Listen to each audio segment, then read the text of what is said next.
And so you have career academies in high schools now, which are college and career academies.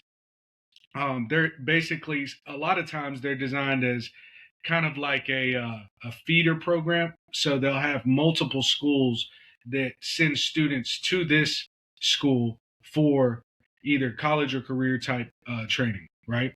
Okay. So that's our college and career academies. And then you have high school trade programs. So it's just a regular high school with that the students from that high school can take advantage of this particular trade program at that school.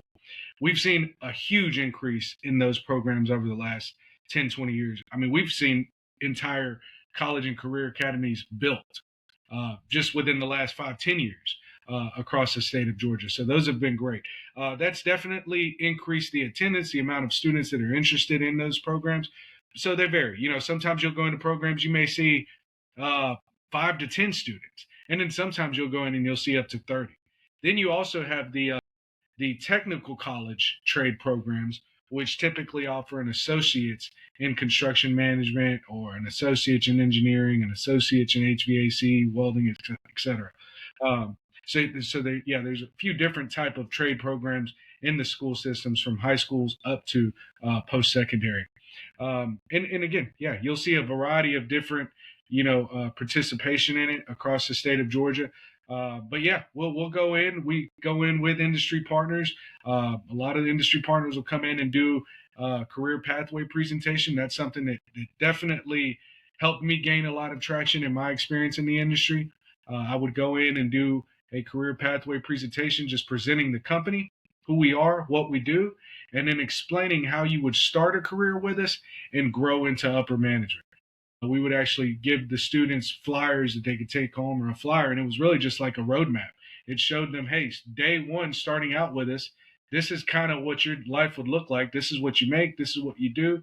Here's what you'd be required to learn. And if you learn those things, you advance to the next level.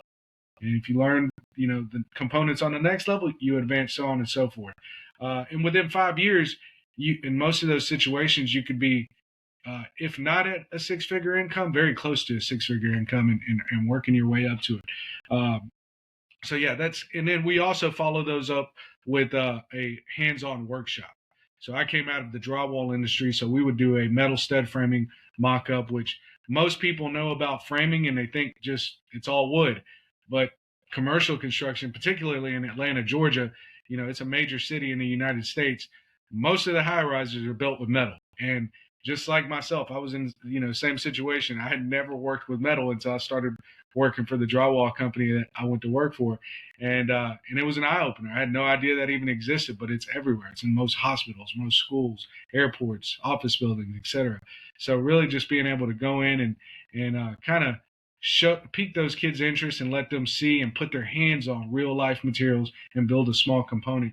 That's when you'd really see the light bulb go off and the kids get interested. So that was a very important component of really engaging the emerging workforce and enlightening them to our specific industry. And a lot of industry partners do that with a variety of different workshops today.